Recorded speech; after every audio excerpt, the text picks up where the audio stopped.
para maaga tayong matapos. Sino po bang susunod sa akin? Meron po ba tayong class after me? Wala po yata, no? Ayan, para mas maaga po tayong matatapos. Okay, so let me just share my screen.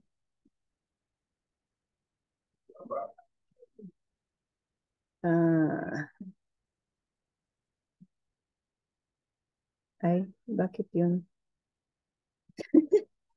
Wrong. Uy, may fireworks dito sa amin. Anong meron?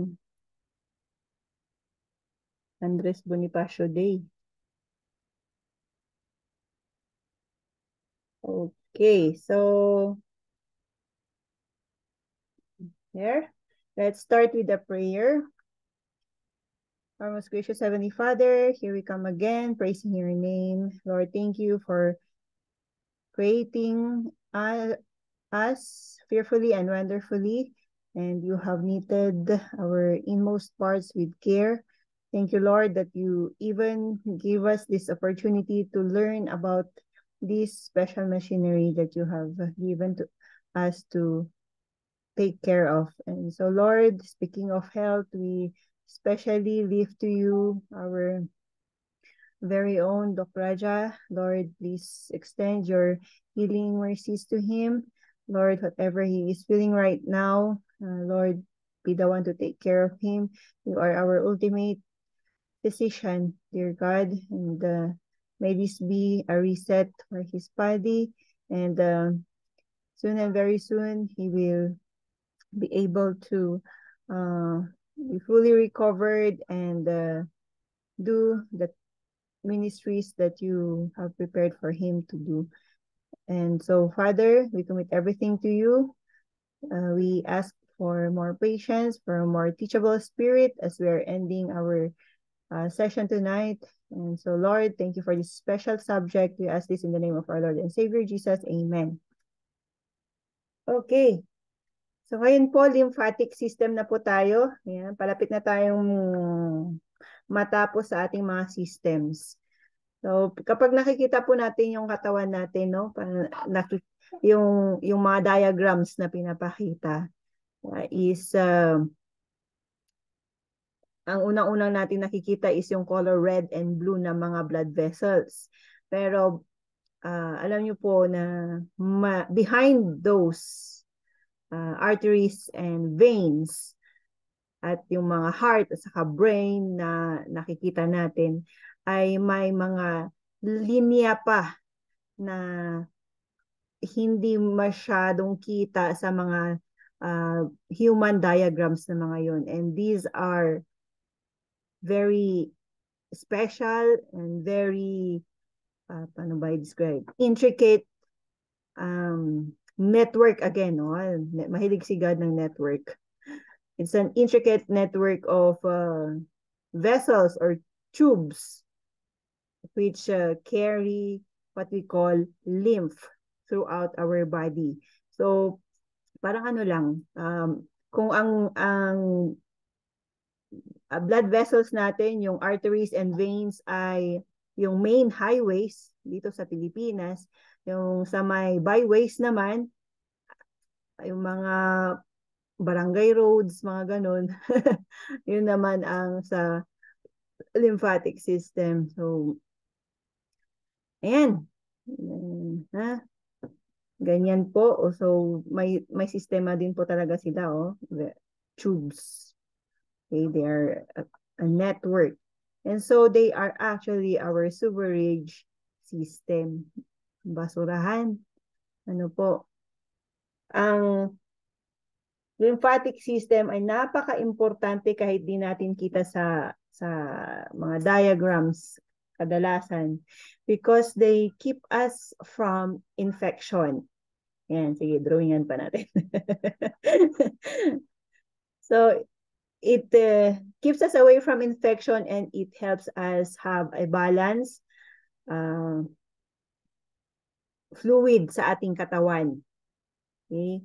Kung wala po ang lymphatic system, ay naku, ewan ko na lang kung anong itsura ng ating kahit na may muscles tayo, no, na pumoporma ng katawan natin, kung walang lymphatic system, malamang may bukol dito, may bukol dyan, at kung saan-saan pa. So, lymph, it carries lymph. Ang lymph po ay colorless and watery fluid. Okay, and we will learn more about this later. Yeah. So, what's the function of our lymphatic system? There are three major functions. Okay, una po ay yun nga, balancing of our fluid. They collect excess fluid from our body's tissues and return it to our blood stream. So, bali po kasi, di po ba, ang dugo, tubig po yan, fluid po siya. So, it flows throughout our body. Okay? And yung watery matter ng blood, ang tawag natin dyan ay plasma. Okay, so kumbaga, yung plasma, kung yung plasma, 7%, ay 10% yung plasma na nag-flow, okay, sa ating katawan. While in the process, may naiiwan na fluids sa ating cells. Kasi, ano yan they pass through cells, parang sponge, no? They pass through cells and then go in, go out. So, may natitira. So, yung bumabalik na plasma doon sa bloodstream ay kumbaga 7%. Saan yung 3%? Natira sila sa may cells. And yung 3% na yan, ang tawag na dyan ay lymph. Okay. So, our lymphatic system collect excess fluid from our body's tissues and return them to our bloodstream. In this way, ay sinusuportahan niya ang healthy fluid level ng ating katawan. At while they are doing this, they are also filtering out yung waste products kasi nga sewage sila. Sila na nag-filter at nagmo-monitor ng waste products saka abnormal cells sa ating fluids. And they remove yung mga nagli-leak na extra fluids from the cells. Talagang yung mga basurero. Okay, so kung may problema sa ating lymph, may problema rin sa ating cells. Kaya tayo nagkakaroon ng edema, pamamanas, no, sa ating katawan. Ayan. Kung may pagmamanas sa ating katawan, may problema po sa ating lymphatic system. Pangalawa, helping our body absorb fats. Ooh. Okay? So, from the intestine, they help sa pag-absorb ng fats. Kasi nga, most nutrients, they can travel sa mga tiny pores, tiny na nga pores pa, sa mga pores ng walls ng ating capillaries, and then our body absorbs them and use them. But then, some fats and some molecules are too large. So, hindi sila makapasok sa pores. Okay, so naiiwan sila sa hindi dapat nakalalagyan nila. So, ang lymphatic system, sila yung nangongolekta ng mga fat na ito. And they transport these molecules and fats back to our bloodstream. They protect our body against, against invaders. Okay? Basurero na, sundalo pa. Sundalo pa. So, they are actually part of our immune system. They produce lymphocytes, lalo dito sa may thymus. They produce lymphocytes, and this lymphocyte is a special type of the white blood cell, yung ating soldier. And these lymphocytes are very good destroyers ng mga bacteria, virus, parasites, fungi, ganon. We will learn more about how they do this later. Okay, so they are a great help sa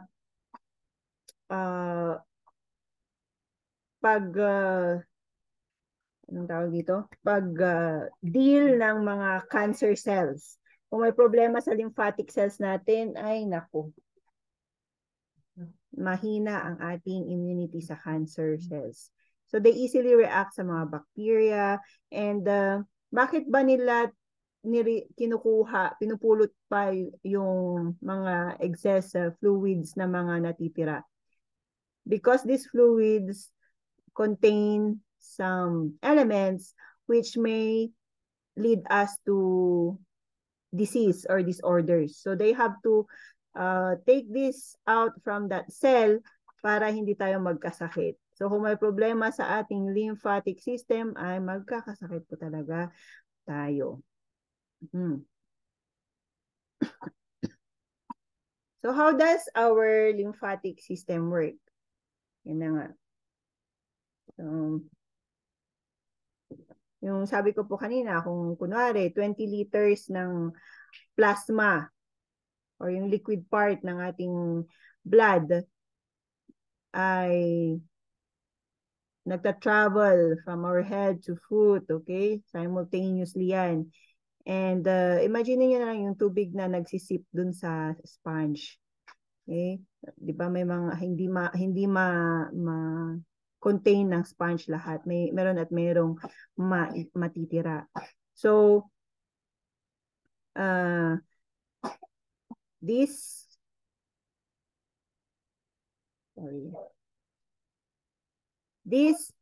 plasma or the fluid part is a very good cleanser, no? They pick up the waste, they return to the bloodstream, and yun na nga lang kasi, ang problema, kung 20 liters siya as plasma na containing the good nutrients and the oxygen throughout the body, pagbalik niya sa bloodstream na waste ang dala, 17 liters na lang. So, yung 3 liters still roaming around our body tissues. And so, our lymphatic system has to step in. These tiny branches here, they are called lymphatic capillaries. They pick up yung mga remaining fluid na natira from our tissues. And so, from the name plasma, they will be called lymph. And so this lymph will be moved from the small capillaries, they will be moved sa ating lymphatic vessels. And so these vessels will contract and relax para ma-push itong lymph towards yung two major ducts sa ating upper chest. Okay, this is what we call the lymphatic duct, hindi pala kita dito, and the thoracic duct. Okay, parang sila yung main highway ng lymphatic system. And they merge dito sa may subclavian, dito sa may neck. Okay, subclavian vein, and they empty, doon nila binabasura yung lymph. And from there, basura talaga yung term, no? Hindi naman as in basura na marumi, okay? Because from there, our lymph will re-enter the bloodstream and can flow through our body again. So dapat walang matitirang extra fluid sa ating katawan or else manas ka. Okay? That's how very important our lymphatic system is. So, kilalanin po natin ang anatomy ni lymphatic system, ano ng mga body parts niya. We have una po ay yung bone marrow natin. So napag-aralan po natin na ang bone marrow, this is a soft and like spongy tissue sa may center ng long bones, like or mga big bones like hip bone, backbone, breastbone, di ba? like bones. And our bone marrow has the vital job of making the white blood cells. Naalala niyo po yun? White blood cells, red blood cells, platelets. And so, speaking of white blood cells, kasi nga immune system, and kasama si bone marrow. Tapos, ito po si thymus. Okay, nasa may breastbone po natin na pag nakilala po natin siya last week, right? And the thymus is big kapag baby, habang lumalaki, lumiliit. But most active ang thymus before puberty. Okay? And this is where isang type ng white blood cell, we call it the T cells or T lymphocytes. This is where they mature. And so these T cells are very helpful sa paglaban ng mga foreign objects sa ating katawan. Ito po yung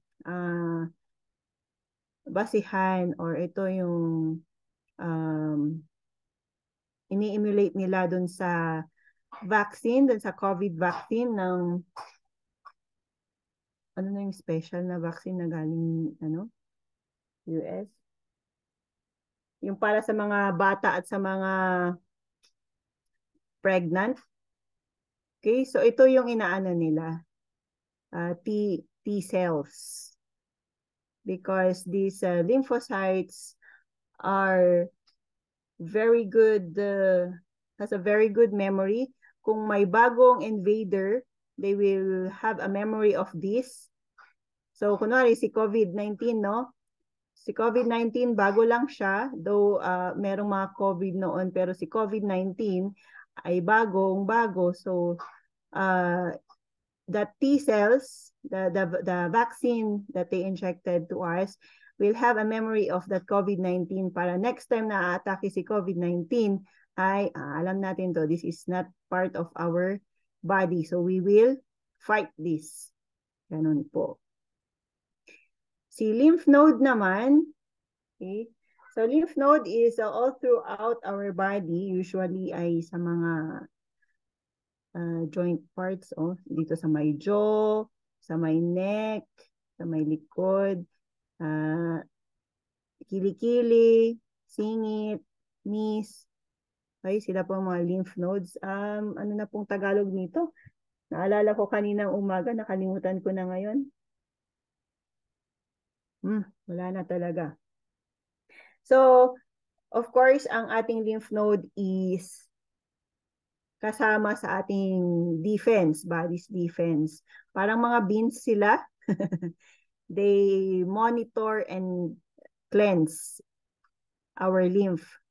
Kasi nga yung lymph natin or yung kinuha na tubig from the extra na tubig from the tissues, they contain some waste. So, finifilter ng lymph nodes ang lymph. So, they clear out yung mga damaged cells na dala-dala nila, cancer cells. Kaya po talaga importante ang lymph node. So, di po ba nabanggit ni Ma'am Janice na we all have cancer cells. It's just up to us to trigger those cancer cells kung bubuo talaga into cancer disease or not. So, ang way lang po talaga ay lifestyle. So, our lymph nodes, they store lymphocytes and other soldiers, immune system cells that destroy harmful substances kagaya ng bacteria, virus, mga ganun. So may mga about, hindi natin kita dito, pero may mga about 700 lymph nodes scattered throughout our body. And parang they are connected together, parang naka-chain, chain sila.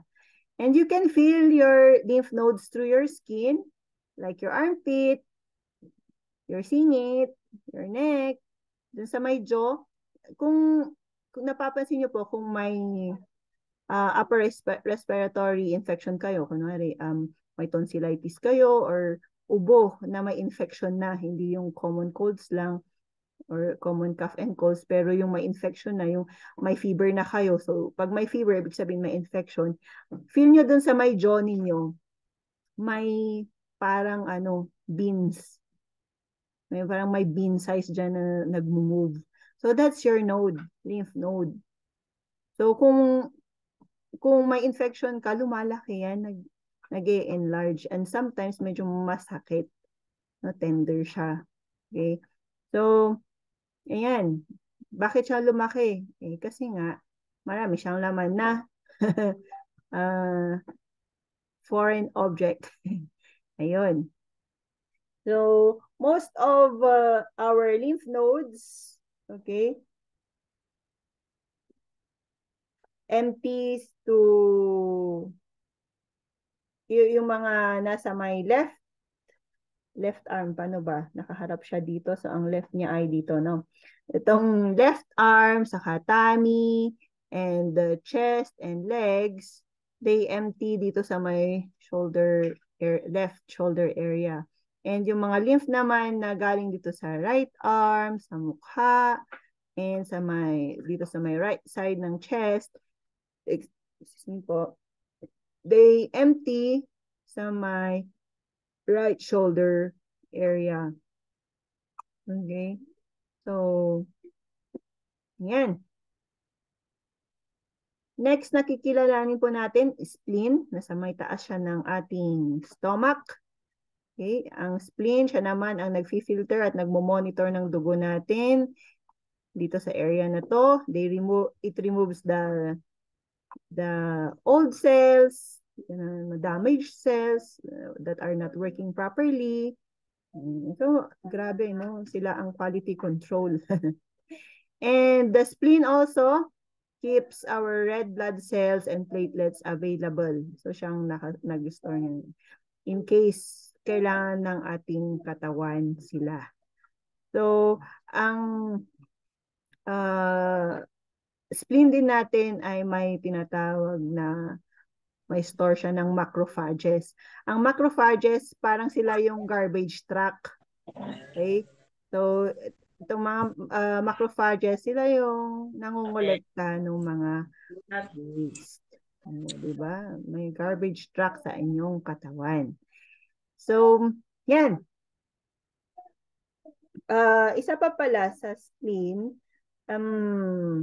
hindi lang microorganisms or mga germs ang kanyang tinatanggal. But when a person loses a lot of blood, kunwari nasugat, gano'n, or may naoperahan, so we're losing a lot of blood, di po ba? The spleen helps increase our blood volume quickly. So, dapat healthy po ang ating spleen para po makarecover tayo agad-agad. Okay. Meron din po tayong tinatawag na MALT, mucosa-associated lymphoid tissue. So, itong mucous membrane na to, sa may ating area ng sinuses, ayan no, sa may parang cheekbone, no? But this MALT or mucosa-associated lymphoid tissue ay hindi lang dito, it's throughout our body, but mas kita siya dito. And so, ang trabaho niya din po ay more of looking for and destroying germs. So, marami po talaga tayong infantry dito sa ating katawan, kung alam nyo lang. It's our lymphatic system is a big team. Okay, big team siya. Yung lymphatic vessels, nabanggit ko na, syempre doon dumadaan. Lymphatic vessels na siya, di ba? So, one way lang po ang ating lymphatic system. Hindi siya two-way. Kalsada lang. And so, may extra pa po tayo. Sino pa ba? Lymphatic vessel yan. The intestines, yes, they also help. Ito. Tonsils. Itong tonsils and adenoids, okay, they trap germs from the food that we eat and the air that we breathe in. So they are our first line of defense, okay, sa area na to.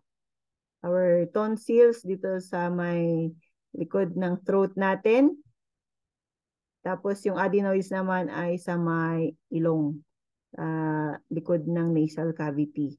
Pero yung adenoids kasi is more of sa mga bata. Mas active sila sa mga bata, hindi sa adult. Ayan. Kaya ang mga bata ay prone sa kapag may cold sila, talagang ilong ang problema.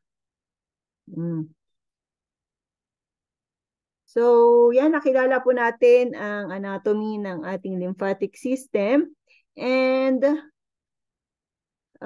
overview lang po ng pathology ng ating lymphatic system. Ito, syempre, importanteng malaman natin kasi we will meet this. Kung hindi man natin na-meet, sana hindi sa atin. And at least alam natin na ito pala ay dito ang problema. Ganun. So we have swollen lymph nodes, yung sabi ko kanina na kunwari may infection ka sa upper respiratory mo, ang swell dyan na lymph nodes ay yung nandito sa taas. So usually, magkakaroon ng swollen lymph nodes or in medical term, we call it lymphadenopathy. Ako prone ako nito kung may upper respiratory tract infection ako.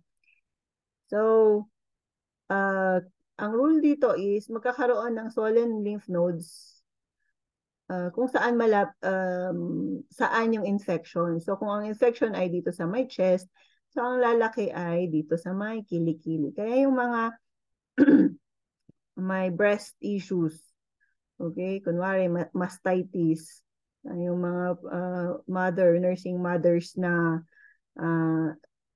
anong tawag doon, sobrang yung milk nila is hindi lumalabas, nagkaroon ng infection na namamaga na yung dede, lalaki yung mga lymph nodes dito sa may kili-kili. Depende kung saan ba yung may mastitis na dede, yung left or right. Ayan. Kung ang infection ay dito sa may tiyan or dito sa may legs, upper thigh rather, dito naman sa may singit, yung kulani, ayun pala, naalala ko na, ayun. Yung kulani, yun yung lymph nodes. Alright. So, yung swollen lymph nodes, it's hindi po yan sakit, okay? It's actually our body's natural reaction sa sakit or infection. So, yung ano nga lang, yung bukol medyo soft, tender when a bit painful when touched. Okay? Depende pala sa pain. Nag-aabit ako dito. Depende sa pain tolerance. And magandang indication siya sa aming mga healthcare givers. Alam namin na there is infection nearby. Kung makikita namin tong sign na ito, may swollen lymph nodes. Okay. Let me just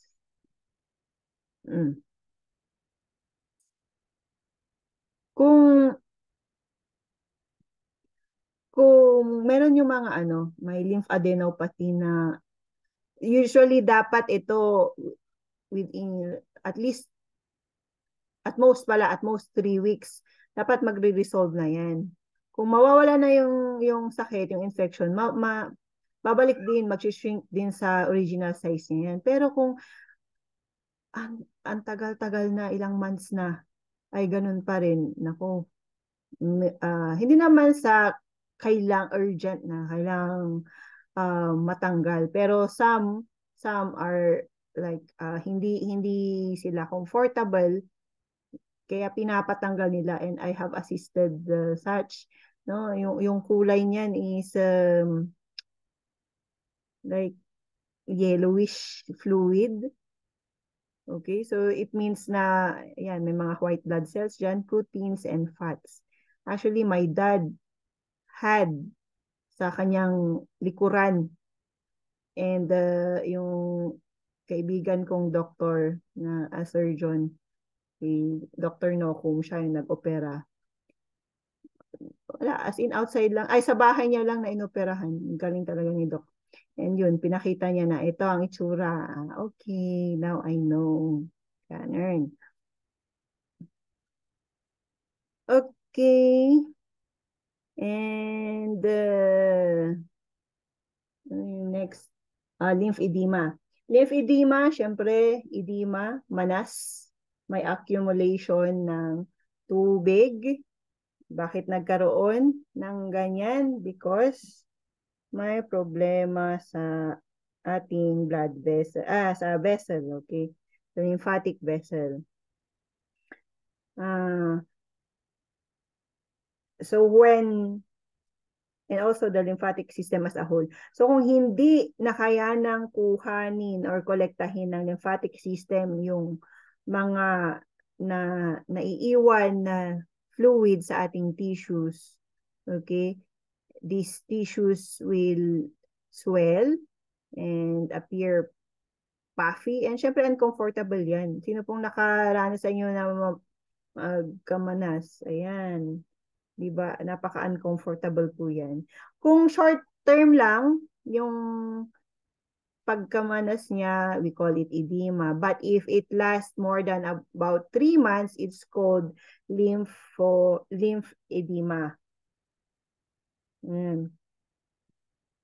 So, this is scary. Maybe there's a blockage sa lymphatic system. Baka na-damage yung lymph vessels or nodes natin. Okay? So, usually nakikita natin to sa mga may cancer. Okay? Nagkakaroon sila ng sa arms and legs. Yung katulad niya, no? Arms and legs, nagmamanas. And it can be, mild to moderate lymphedema. Compare mo sa normal. Okay, severe is, parang elephant legs na yung style. Okay. Pag lymphedema na, edema okay pa. Pero pag lymphedema na, it's serious and it's potentially life-threatening. Lalo na pag may deep skin infection. So, you have to get a check-up. So, usually, ang lymphedema, nakikita natin yan sa mga nagkaroon ng surgery. Like, kunwari, breast cancer surgery. Yan. Yung mga nag-undergo ng radiation therapy. Yes, masisira kasi yung cells nila. So, pati yung lymphatic system ay affected. Okay, nagkakaroon ng pressure sa lymphatic system. Kapag may trauma, di ba? Nagkakaroon ng manas, infection, pati rin po sa mga obese. Bakit? Dahil yung excess fat ay it puts pressure sa mga lymph nodes and vessels. So they cannot function well. Nagkakaroon na ng extra pressure sa lymphatic drainage, and so, ayan na, manas. Lack of activity din po. Naku, kaya po talaga importante ang galaw-galaw, ang exercise. Yes, lack of activity can cause swelling, especially sa legs. Di ba yung mga who tried riding airplane, tapos ilang oras sa airplane, grabe, pag tayo mo, ang bigat sa paa, nagkamanas na. Tapos, sino pa po ang nakaka-experience ng lymphedema? Yung mga, may tumor, syempre, kung may blockage. Yung mga may heart conditions, Okay? May problema sa heart, which is involved sa circulatory. So, affected din yung lymphatic system. Kaya yung mga may heart conditions, hindi ko pa lang kung napapansin nyo, they usually gain weight and some have swollen legs. Parang ganyan, swollen legs. Yung mga may kidney disease, malamang. Ano po, may lymphedema sila. Kasi nga, hindi kaya ni kidney na linisan yung extra fluid and waste products ng katawan. So how do we deal with that? Kailangan ng compression socks, mga ganun. Compression sleeves kung sa kamay, compression wraps kung saan mang body yan, body area. Ayan. The help of physical therapists is also needed because they can help paano ma-release yung tension dyan, ganun. Kung walang compression socks, mga ganun, bandage, bandage ba? Compression bandaging, ganun. Ayan. And so, at cancer, ayan. Cancer, syempre, it's one of the worst. And we call it lymphoma. It's kind of blood cancer. Yan. And narinig niyo po ba yung Hodgkin lymphoma or non-Hodgkin lymphoma? Okay. So, yun yung main na types ng lymphoma, but there are actually more than 70 lymphoma subtypes. Yan. So, when you see or feel na you have persistent fatigue, lagi kayong napapagod, lagi kayong parang kahit na okay yung oras ng tulog ninyo, pero bakit pagod na pagod ako, ay kulang ng iron, sasabihin sa'yo.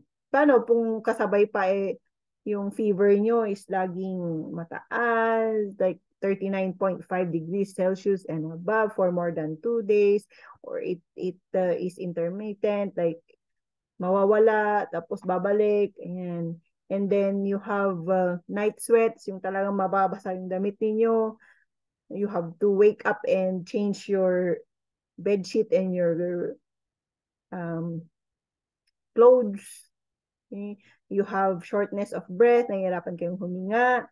Excuse me, ibig sabihin yung lungs niyo ay nahihirapan na, tapos you have unexplained weight loss, like 10% of your body weight is lost over 6 months, kahit di kayo nagda-diet or yung intentional na pag-lose weight. So, we have to see the doctor. Okay. And ano pa yung naalala kong sabi nung kaya po talaga importante na use loose clothes din po. Okay? We must stay loose. Ano ba yan? Ayan. Lalo na sa my legs and arms. Naku, mga kababaihan yung tights. Avoid tight-fitting socks din. Dapat comfortable tayo sa damit natin, yung maka-move tayo freely. Pati yung mga anong tawag dito? Hindi man tayo gumagamit ng jewelry, no? Ornaments like watch or mga watches natin, dapat hindi siya masyadong masikip. Lalo na kung may affected arm tayo. Okay? We must sit properly. Proper posture po talaga. Okay? Always keep your feet flat on the floor. Kung kayo ay nakaupo, avoid crossing your legs. Diba kapag when you're crossing your legs, feel nyo naman yung pressure dyan na may naiipit. Kaya minsan nagnanumb and you feel the tingling sensation sa paa ninyo because of prolonged cross legs. Okay, keep moving. pwede namang nakaupo, pwedeng galaw-galaw din dyan. Try to take breaks, get up, move around. Ayan. So, yan po ang ating lymphatic system. I pray that may additional knowledge tayo ngayon. Please avoid the exposure to toxic chemicals like cleaning products, pesticides, mga ganyan. Because you are making it harder for your body to filter those waste. And yung lagi nating sinasabi, drink plenty of water, dapat hydrated para naman makapag-move easily yung ating fluid sa katawan. Pero kung may manas po kayo, ay medyo iwas-iwas sa too much water. And always keep a healthy lifestyle. Yung sa diet natin, kung may manas, bawas-bawasan ang salt. Kung pwedeng, huwag mo nang mag-salt. Kasi salt retains water. Yan. That's how we should care ourselves. Kung lymphatic system ang usapan. Any sharing to make po before we end? Kami, how about, po yung, kung mayroong, ba parang pinupulikat? Ano ba yun? Ano din ba sa, yun, sa heart? Sa heart po. It depends po. Siya? May connection siya sa heart kapag pinupulikat. Okay, so cramps, it may have, but marami pong possible reasons ng cramps. Okay, so una is syempre wag nating biglayin yung sarili natin, hala, baka may heart problem na ako. Syempre una, tignan muna natin yung possible na how's your position ba? What's your activity? Kasi po, siguro, ma'am, po yung siya, pagka yung sa umaga na nagbabasa, yun siguro po. Saka yung, hindi nag-chichinela sa pag malamig yung semento. O pwede rin po.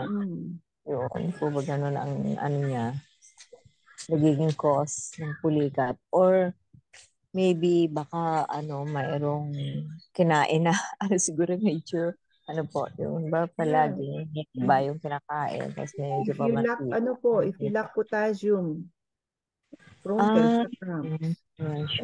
Ika-animal po ako ng kain ng Nabatista po tayo kaya kumain ng saba.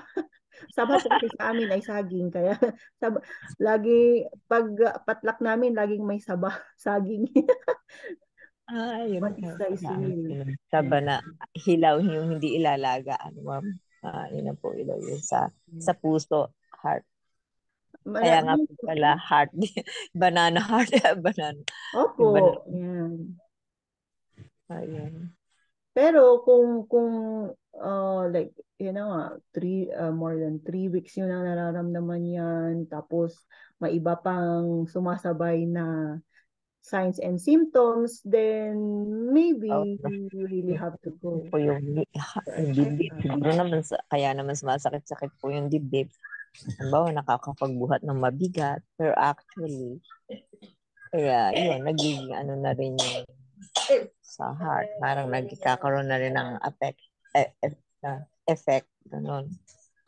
Pero pagka naman po siguro yung sa heart, yun talaga.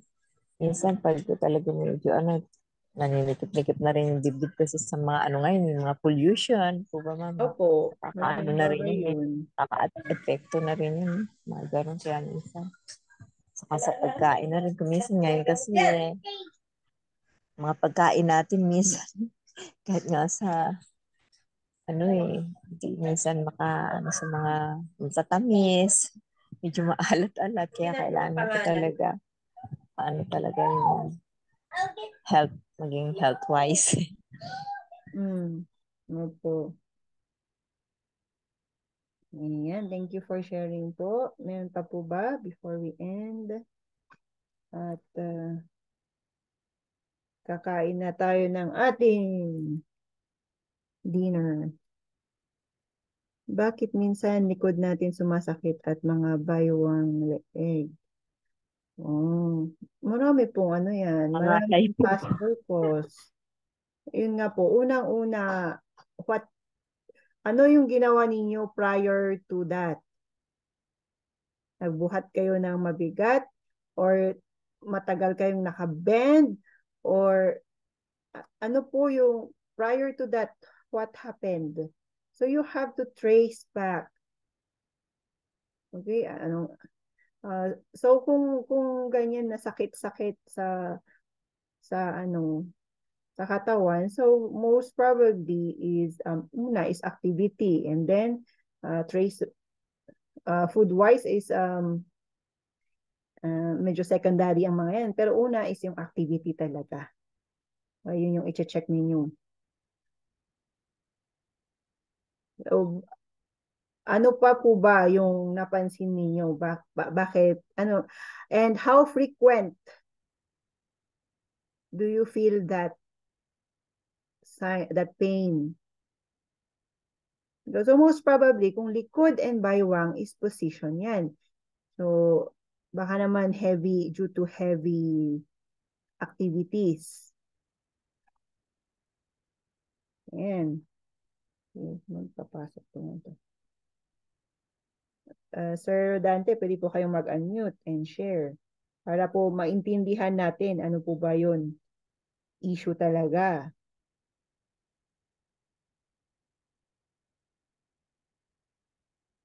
So, kami po ng mga healthcare providers, when you tell us a problem, like for example, ayan po, sumasakit po yung likod ko, baywang ko.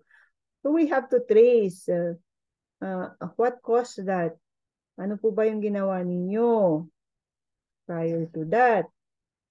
Kahapon, anong ginawa ninyo? Kanina, anong ginawa ninyo? Hanggang sa medyo ma-trace na, ayan, naglaba. Ayan, naglaba. So, ibig sabihin, matagal kayong nakabend. Kaya po talagang maglaba, ay, di biro. Maghapong na kayo ko. Ayan. Tapos malamig pa yung tubig. Tapos tumatanda na tayo. Ay, naku naman. Ayan na. So, yan po. So, more of musculoskeletal uh, yung problem po dyan. Thank you po sa pag-share. Meron pa po ba?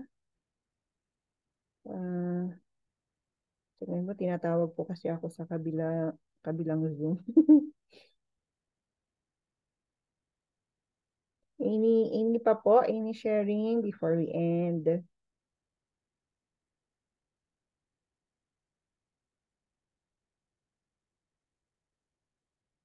It comes with the age. Yes! Totoo. It comes with the age. Pero alam niyo po, hindi po grabe yung sakit kung maganda po talaga yung exercise natin every day or basta regular exercise sana. Ayun. Okay.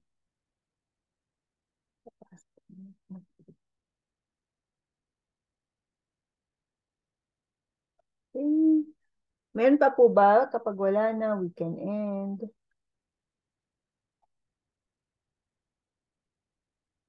So that's our lymphatic system. Yes, Pastor. Ay, Good evening. ay ano yan? Oh, it's from Pastor. Nice. Oh, thank Sorry you po. so much kayo, Pastor. May Lumang, thank maingay. you so much. Sorry, kayo. Okay. Wala na po. So let's end with a prayer so we can be free. Let's pray. Our most gracious Heavenly Father, thank you for letting us study about our lymphatic system. Thank you, Lord, that you have given us this sewerage system in our body so that our body is always clean and our bodies are able to fight off microorganisms that cause disorders and diseases in our life. And Lord, We ask thee that you help us to be good stewards, and may we share these principles, these lessons that we are learning with others. Father, we commit our week to you, and next week we will be learning more about our bodies. And Lord, again, we ask for your enlivening power to be upon our health and well-being. We commit every one of us na may dinaramdam in any aspect. Lord, thank you that you are in our midst and you care so much for us. Lord, we ask for the forgiveness of our sins. We pray, oh Lord, that we have this listening ear to your conviction so that we will always be guided into all truth. Father, thank you for this new week again, and we long to work with you in your vineyard. We ask all this in the name of our Lord and Savior Jesus. Amen. Amen. Okay. Thank you, Madam. Have a great night, everyone, and God bless us all po. So, I'm the host po pala. I will end in 3, 2,